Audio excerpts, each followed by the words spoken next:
What's up, y'all? Welcome to the channel, ANTiX the Joker. If you're new to it, make sure you subscribe. As you can see, I'm kind of trying something new and kind of going into the background and deconstruction and dissecting how beats were made from KiNGz Story 4. We're gonna start it off with The Life of Fire, one of my favorite tracks, one of the top tracks on the album. So it's been a minute since I actually looked at these folders and files and stuff. You see all this red right here.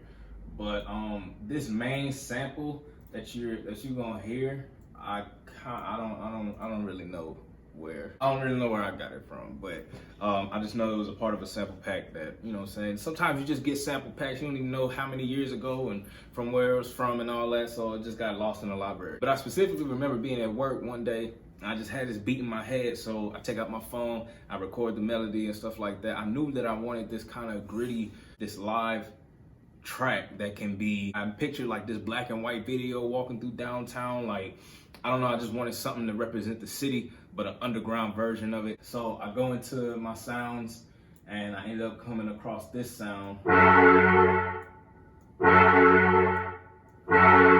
way that it sounds without the filters and stuff is kind of just like a brass, like it's just a...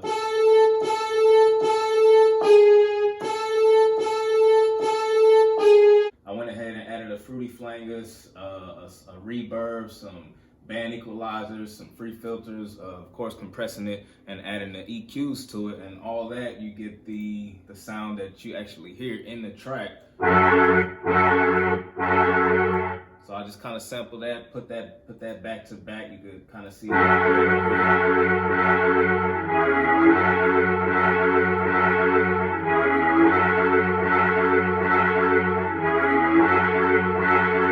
this, I wanted the melody to be simple. I didn't want to think too much about it. I knew this was gonna be a get off track, a session track, but more importantly, just music, you know what I mean? And I didn't want to make anything too complicated. I wanted it to be simple, something you could ride to, and really, if you wanted to, just spaz out and bug out to without thinking about it, but not even just on a Krump level, but just on music. So somewhere that can where both worlds can kind of meet in between, just music and sounds that really grab you. Kind of buffered up the grittiness in the sound instead of it sounding so cheap, you know what I'm saying? I'm gonna tell you about the final masterings at the end of this, but step one, as far as like my creative process, you know what I'm saying, this is what I had in mind.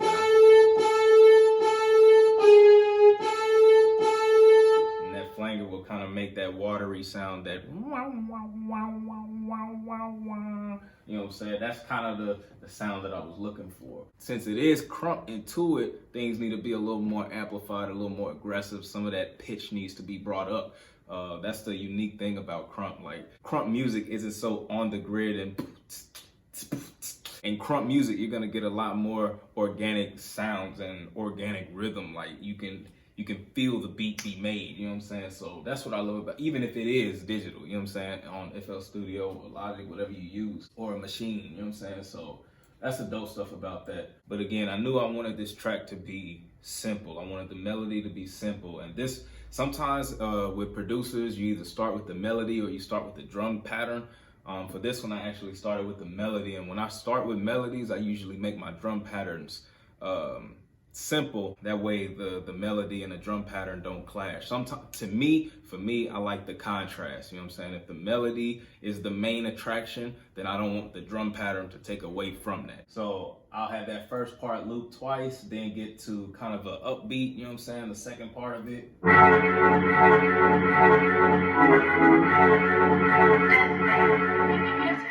Shout out to the wife for the DeathMan tag, you know what I'm saying? Gotta use that in all of it. When that bass drop, when that beat kick in, you know what I'm saying? I knew I wanted that background melody throughout the whole time. And that melody tone is kind of at a mid pace. So I think of my tracks in 3 different levels. I got a high, a mid, and a low. Anything to bring out the volume, and usually the bells and whistles in between will kind of carry you through each of those. So that's kind of my mindset when producing, you know what I'm saying? I want to make sure that my beats have depth and volume to it. Since my melody was at a mid-range tone, I needed something deep. See, that's the piano. But if I would have had that in the same range as this melody right here, the sample,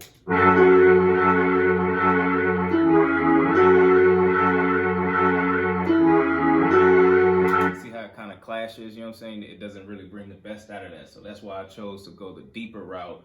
You know what I'm saying?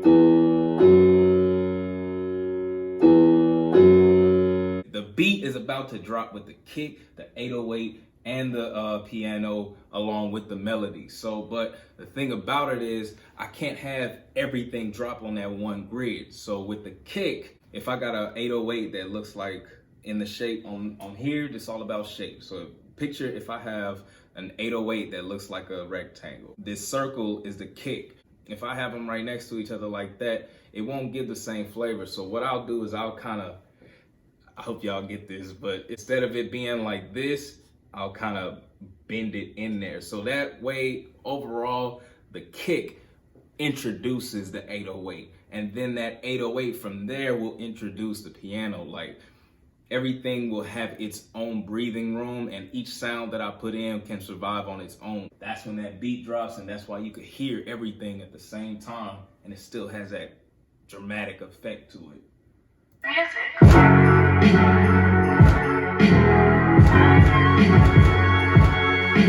There's this old school tambourine that I love, especially in older Krump music. You know what I'm saying? Hitman back in the day when he would make these tracks with this tambourine to it, it sounds just like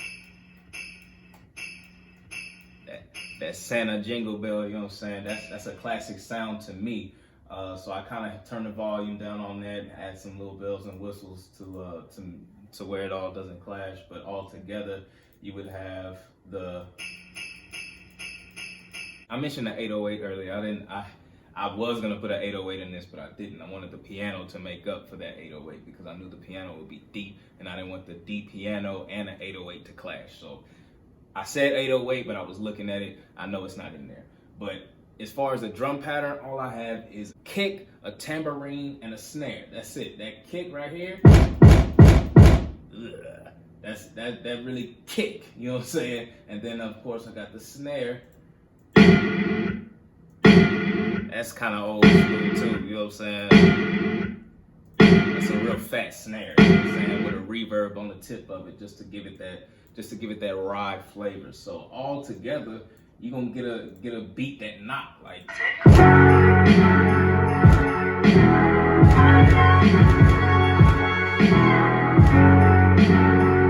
KiNGz Girl on Fire. I didn't know I was gonna use that sample, but in my head when I was recording the music, I knew I wanted some kind of vocals in the background. So when I came across this, I was like, yes. Now I don't even hear another vocal being in this track other than what's in there. So Alicia Keys, sorry, but you're in this track. Now, back in the day, shout out to my boy Neptune for this, because I remember when we used to lab a lot, he used to talk about this game that they used to play in the lab, where every like 30 seconds or every breakdown of the beat, they used to listen to certain type of tracks where it was a breakdown like every 8 bars, you know what I'm saying? So we get boom, boom, boom, boom, boom, boom, boom, boom, boom, boom, boom, boom, and by the time of the breakdown, you had to kill off. That's always in my head, embedded in my head. So he was somebody that I actually was thinking of when I made this track, as far as the simplicity and being able to have a breakdown all in repetition of every few bars, you know what I'm saying? So shout out to Neptune for that, bro. That's what inspired the down, down, down. Oh. I envision dancers, you know what I'm saying? Like, of course, I want to have my own sound to it, but I let the track be what I feel like it's gonna be. If I can hear or visualize a certain crumper or dancer dancing to the music, I'm a cater to that. That was inspired by me thinking of Illa Red dancing to that part. I know he listened to a lot of soul tracks, you know what I'm saying, and stuff like that, so shout out to him. I had to add that in there. He was somebody, as soon as I put that in there, I was like, yeah, Illa would love that part. So this is what you get on the second part.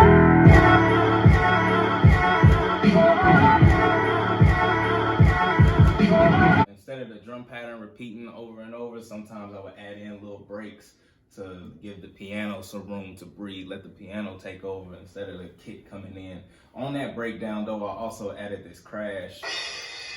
When I implement a crash in my music, that gives the track like this ride, this release. If I got a kick going hard like this, then a will kind of soften it up. That way it kind of contrast what you was hearing before that. And then from there, the track just repeats. When I make instrumentals, a lot of times what I'll do is if I have a simple beat, if I can hear a rap on it, if I could hear myself rapping on it, because I don't like to force myself to rap on every track that I make. Sometimes it's just best left alone, left as a beat. But if I could hear myself rapping on it, I will. But this one, I wanted to see if I had that same feeling with it being rapped on. So I took an old acapella that I rapped on from the Jay Riddler anthems. The verse that you hear on the final song is from a whole nother song that I just put in there.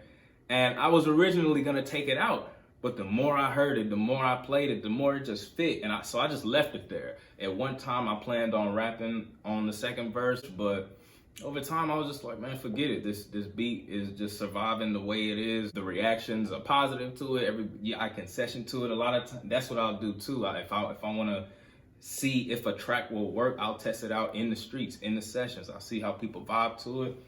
So once that happens, I just let the beat free from that point. You know what I'm saying? So that's what y'all get with this.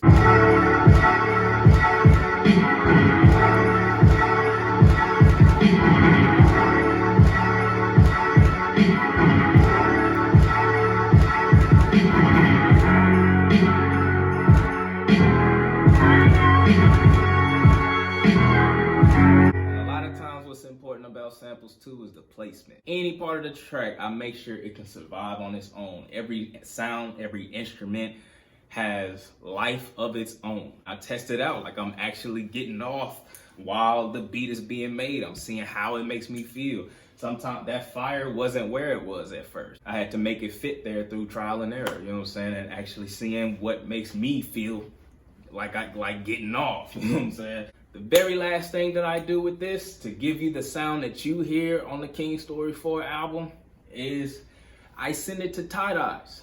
I send it to my big homie TIGHTEYEX. He's an engineer. He do all types of music, you know what I'm saying? Whether it's R&B, hip hop, and of course Krump, you know what I'm saying? Like he engineered this.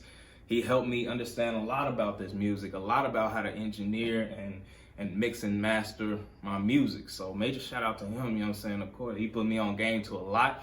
And of course, there's always more to learn, you know what I'm saying? So I'm definitely learning and trying to get on his level with this. So that was the last thing that I did to make this track be as fire as it could be. So maybe one day he can break down and be able to tell y'all about how he brought these certain instruments to life and made them all mesh, you know what I'm saying? So as far as composition, I just gave it to him. Boom, he brought out the sounds, made the instruments fatter and have more volume to it, added some reverbs in the vocals and stuff like that, and just made it sound like the final version that you hear. So big shout out to TIGHTEYEX on that, man, you know what I'm saying? Rip. So yeah, man, this was my first time doing this. It's actually kind of fun, like going behind the scenes on music and beats and stuff like that. If y'all like this, I could definitely do more, you know what I'm saying? I got a few others in mind.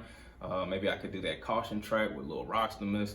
The Underworld track, I know I want to do that, you know what I'm saying? And then maybe even step into some of the exclusive. We can make a beat together, you know what I'm saying, live on here, you know what I'm saying? So if you like this video, even if you thought it was helpful for you making music, you know what I'm saying, let me know in the comments, you know what I'm saying? Give me some feedback. I think it'd be dope if more Krump producers actually went behind the scenes and gave insight on their process to how they make Krump music, you know what I'm saying? Because at the end of the day, I'm just me. It's hella greats out there, you know what I'm saying? Of course, I want to go backwards to people like Rockstamist and Hitman, you know what I'm saying? The greats. I want to reach out to Concrete, B-Dash, god dang, B-Dash. Then of course you got Morph Music, who taking over right now. No Scripts, Big Rules, Player. Of course, Lil Rockstamist and Wildin' Music, you know what I'm saying? Like, there's plenty of us out there. Shout out to DJ Sleek and Mo Bass, you know what I'm saying? H Beats, you know what I'm saying? Buckmouth.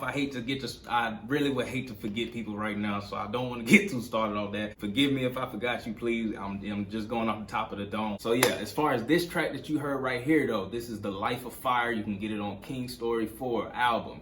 That album is all over YouTube, Apple Music, Spotify, Bandcamp, you know what I'm saying? If you want to support me directly and get that album through Bandcamp, I definitely appreciate that. But overall, you can listen to it for free, streaming everywhere. The dope thing about Krump is that you could have a dance name and a track making name, a producer name. So I go by ANTiX the Joker, you know what I mean? But my producer name is DeathMan. That's what it goes by, DeathMan Music. So make sure y'all check me out, man. I really appreciate y'all for watching. Make sure you subscribe. Don't forget to subscribe. Hit the like button if you like this. Get them likes up. Comment. Subscribe though. and share on your profile, share on your personal profile. Make sure your friends get to see this, you know what I mean? Like, spread the word. Let's get this popping, man. This was dope to me. I appreciate y'all for watching though. ANTiX the Joker. Don't get it twisted, I'm a monster boy, I'm something awful. If he ain't paying currency, then death is what it costs him. I'll tax the man and get his spam if they get to talking. No evidence, I keep the footage, so no pressing charges. That's how a boss moves. Whole attitude mean. The hype will turn me to a fiend. Get off looking like a riddle. They tryna figure what it mean. It mean this battle over. You niggas better flee the scene before I go into overload and turn the shit to Halloween. It's getting rowdy, get it rowdy. Yeah, it's that rowdy shit. It's getting rowdy.